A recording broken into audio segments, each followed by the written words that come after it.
नगर में रहने वाला गुरु बड़ा ही समझदार व्यक्ति था और आसपास के क्षेत्र में अपनी समझदारी के लिए प्रसिद्ध था। लोग उसके पास अपनी समस्या लेकर आते और वो उन सबको चुटकियों में हल बता दिया करता था। एक दिन प्रेमपाल नाम का एक आदमी गुरु के पास आया और बोला, जयराम जी की गुरु भाई जी। जयराम जी की प्रेमपाल, कैसे हो? और आज इधर का रास्ता कैसे भूल गए? गुरु, मैं बहुत परेशान हूँ। मैं आपके पास सलाह लेने आया हूँ। बताओ बताओ, तुम्हें क्या परेशानी है?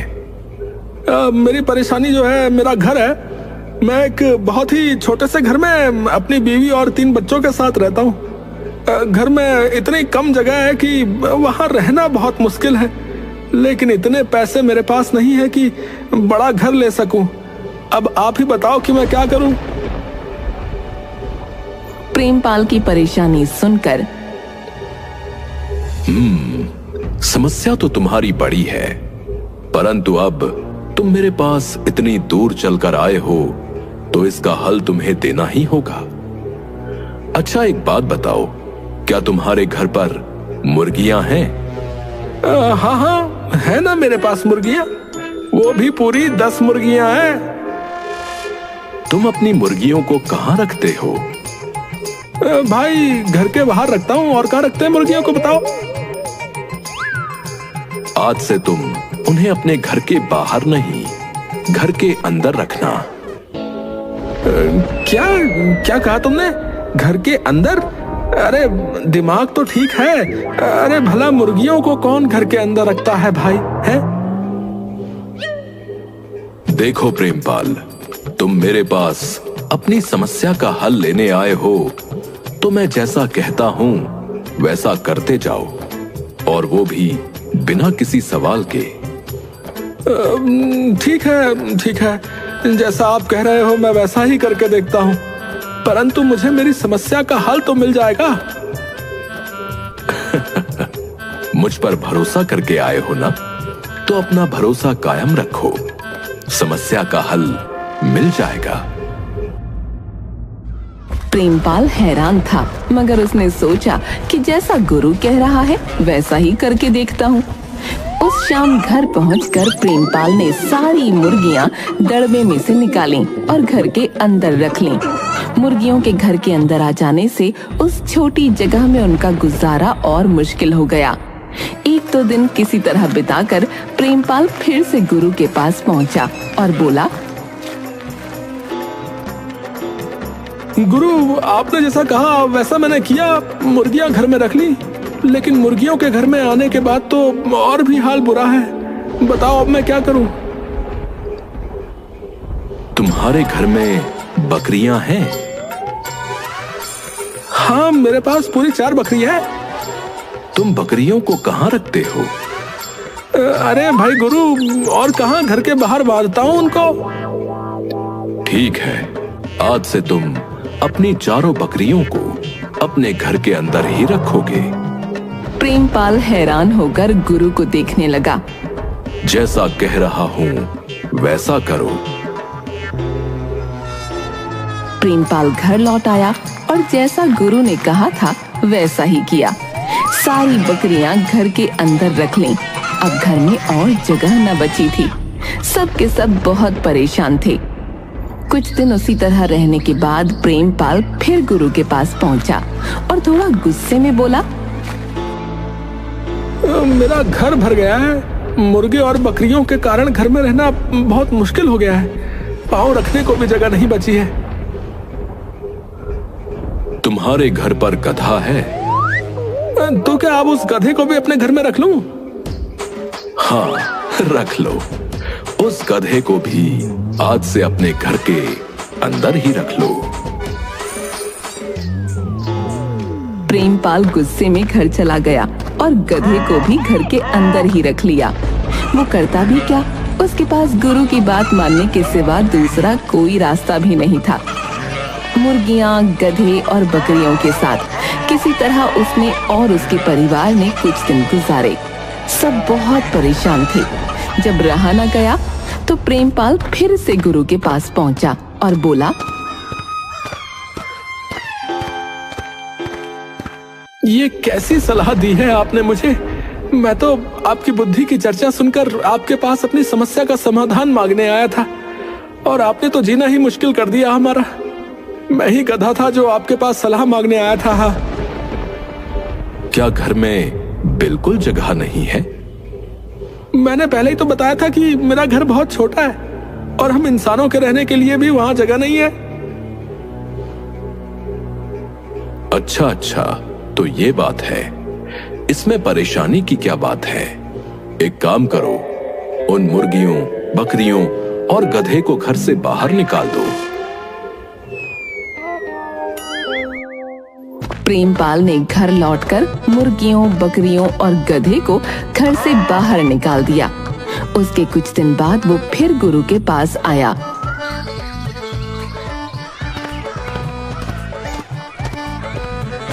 और उसका शुक्रिया अदा करने लगा।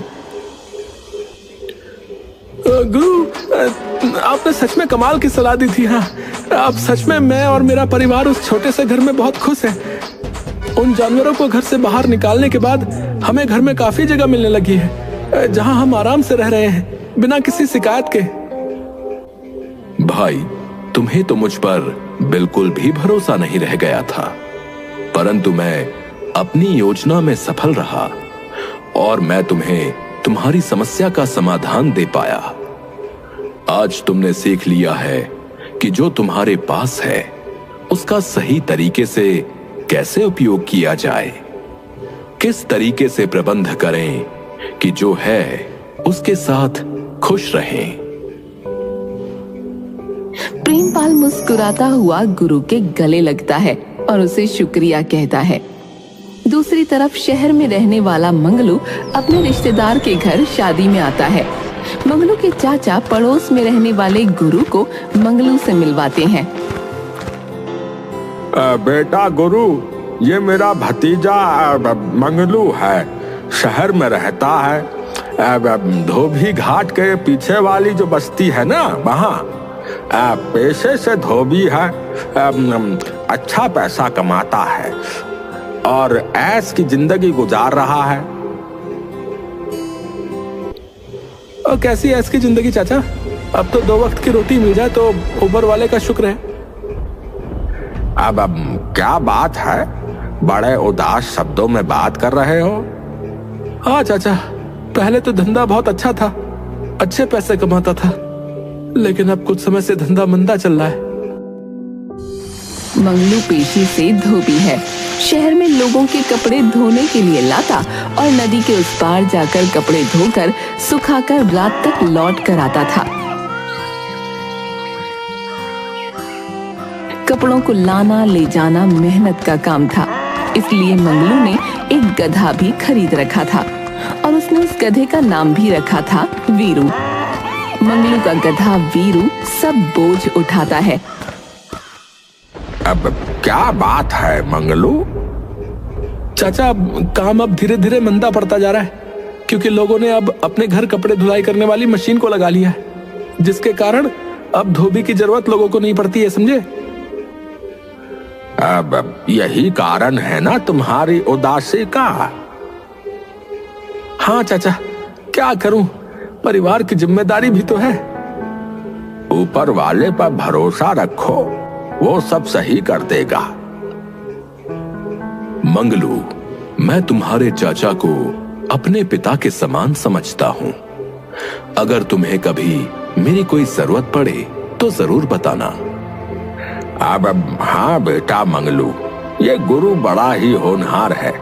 सिर्फ हमारे गांव के ही नहीं, आसपास के रहने वाले लोग भी अब अपनी समस्याओं का समाधान लेने इसके पास आते हैं। हाँ, शुक्रिया भाई गुरु, परंतु मेरी समस्या का समाधान किसी के पास नहीं है और इसका समाधान मुझे खुद ही ढूंढना होगा। मंगलू शादी समाप्त होने के बाद शहर वापस लौट जाता है, परंतु उसकी स्थिति दिन ब दिन बिगड़ती ही जाती है। एक दिन मंगलू की पत्नी शीला मंगलू से बोली, इस तरह घर चलाना अब मुमकिन नहीं हो रहा है। आप कुछ और धंधा क्यों नहीं करते? अरे कहना आसान होता है लेकिन करना मुश्किल, समझी। मेरे पास कुछ और धंधा करने के लिए ना तो पैसे हैं और ना ही तजुर्बा है। मैं दूसरा कौन सा धंधा कर लूं बताओ? धंधा नहीं कर सकते तो कोई नौकरी क्यों नहीं कर लेते? कुछ पैसे तो आएंगे। नौकरी? अरे नौकरी कौन देगा भला मुझे? मैंने आज तक कभी किसी की नौकरी नहीं की है। मुझे लगता है आपको बड़े सेठ के पास जाना चाहिए। उसके पास आपके लिए कोई ना कोई काम जरूर होगा। बात तो तुम ठीक कह रही हो। उसका व्यापार भी बहुत दूर दूर तक फैला हुआ है। उसके यहाँ तो नौकरों की लाइन लगी रहती है। वो जरूर मुझे कोई ना कोई काम दे देगा। मैं कल ही उसके पास जाता हूँ। शहर के करोड़ीमल सेठ का व्यापार दूर दूर तक फैला था और उसके यहाँ काफी सारे नौकर काम किया करते थे, लेकिन शहर के लोग उसे करोड़ीमल की जगह बड़े सेठ के नाम से पुकारते थे। सेठ के यहाँ नौकरों की भीड़ लगी रहती थी। अगले दिन मंगलू बड़े सेठ के यहाँ काम की तलाश में पहुंचा। नमस्कार मालिक। नमस्कार नमस्कार। कहो मंगलू, कैसे आना हुआ? बस मालिक, काम जरा मंदा हो गया है। काम कैसे मंदा हो गया? क्या हुआ? आप जानते ही हैं मालिक, सबके घर में कपड़े की मशीन लग गई है तो काम अब मिलता नहीं है। हाँ, ये तो है। तो अब क्या करने का विचार है? कुछ भी काम मिल जाए मालिक, वो कर लूंगा। मेरे यहाँ काम करोगे? जी जी हुजूर, मेहरबानी होगी।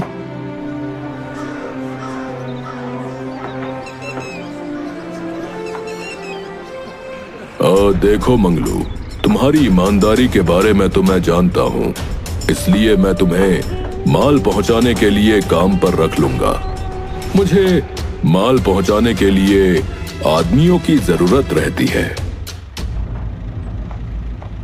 मालिक, मैं पूरी ईमानदारी के साथ काम करूंगा।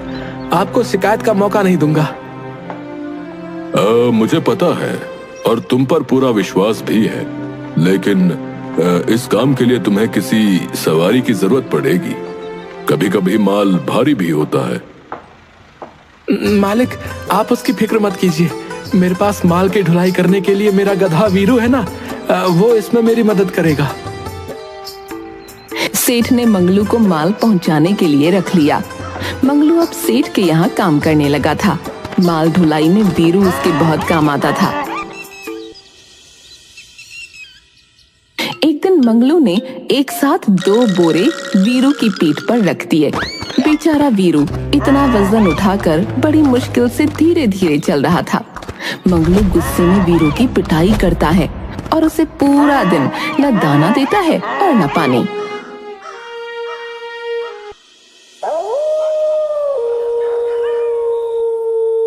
रात को पीठ की दर्द से परेशान हो वीरू खुद से बातें करता है।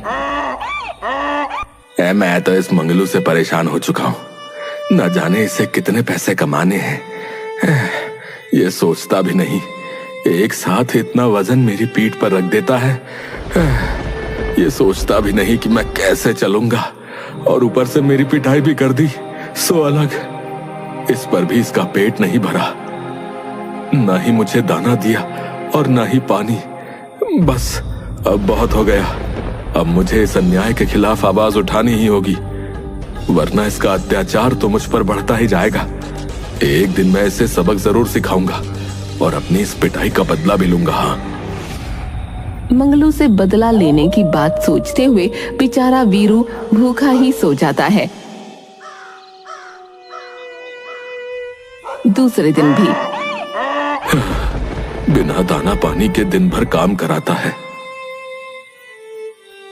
वीरू ने भी ठान लिया था कि अब वो मंगलू को सबक जरूर सिखाएगा।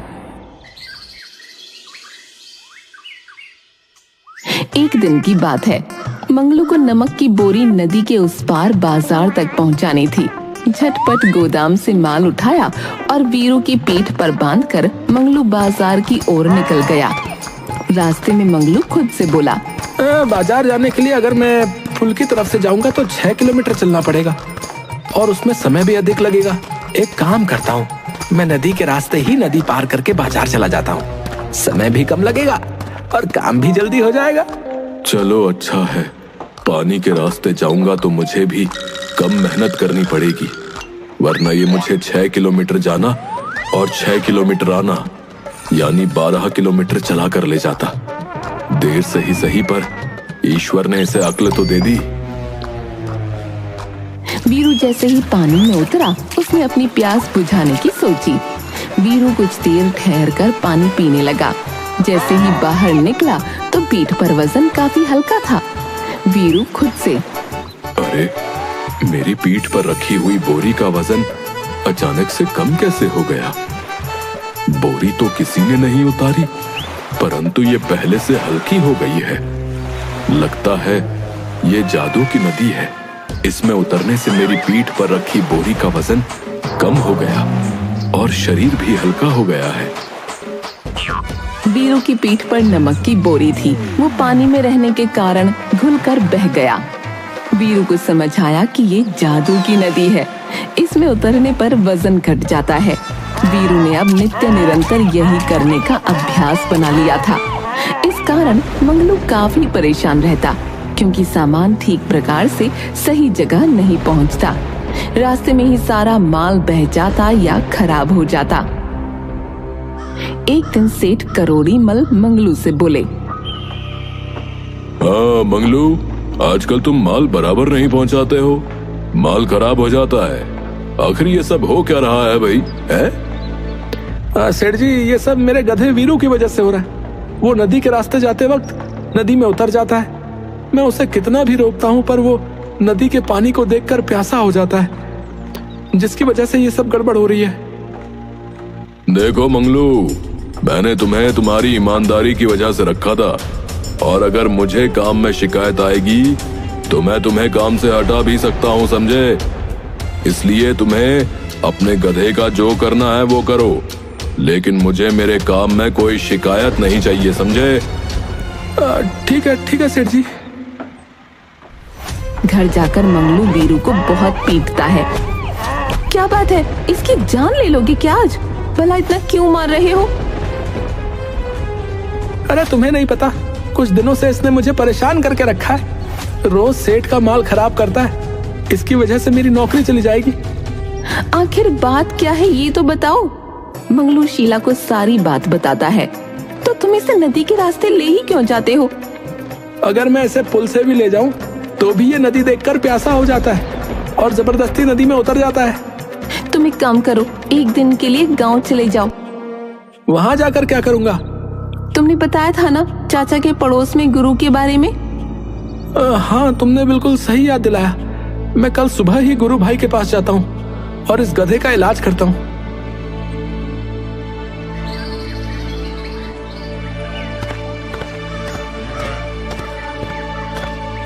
मंगलू गुरु के पास जाता है और उसे अपनी सारी समस्या बताता है।